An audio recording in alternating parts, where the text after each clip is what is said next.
პრეზერვატივებისგან გადაარჩინა სირია მე მგონი ხო? ღაზა სექტორი გადაარჩინა. ეგ არის მეც არის ანალიტიკური უნარები. არა, მეც რაღაცა სხვადასხვა ფიგურები მაქვს რა. 15 მილიონის პრეზერვატივი რატო შეიძინა? 15-ის არის. მეტი ის? საჯო მეტი ის? თუ რა ვიცი 15-ის რატო შეიძინა პალესტინისთვის ამერიკის მთავრობა? ასე მუშაობს რუსული პროპაგანდა.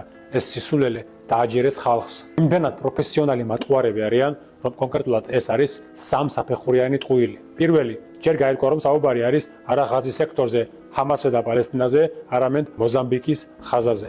მეორე, მოზამბიკის ღაზაში გამოყოფილი იყო არა 50 მილიონი პრეზერვატივზე, არამედ 5 მილიონ 400,000 დოლარი HIV ინფექციის, შიდსის და ტუბერკულოზის წინააღმდეგ, არა პრეზერვატივებზე. და მესამე, სოფლიოში ამ მიმართულებით ამერიკას გამოყოფილი ჰქონდა არა 50 მილიონი, არამედ 8 მილიონი 2023 წლის მაგალითზე და ისიც იმ ქვეყნებში, სადაც ყველაზე მეტად მძვინვარებს HIV ინფექციები და შიდსი. 50 მილიარდიდან სულ რაღაც 8 მილიონი და ეს არ ეხებოდა საერთოდ ახლო აღმოსავლეთს. ეხლა თქვენ დაითვალეთ, რამდენი პროცენტია 50 მილიარდის 8 მილიონი. ის თუ რას ეხებოდა USAID-ის დახმარება, შეგიძლიათ იხილოთ ჩემს გვერდზე.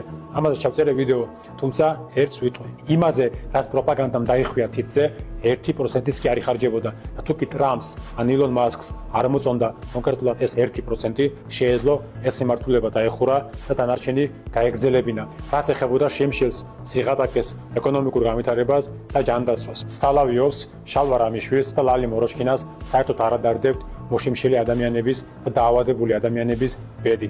ესენი ემსახურებიან ოლიგარქების გართობას. ალბათ გაქვთ ნახი კალმარის თამაში. ესენი არიან ვარდისფერი ჯარისკაცები, სხვადასხვა რანგის, სამკუთხედი, რგოლი და კვადრატი.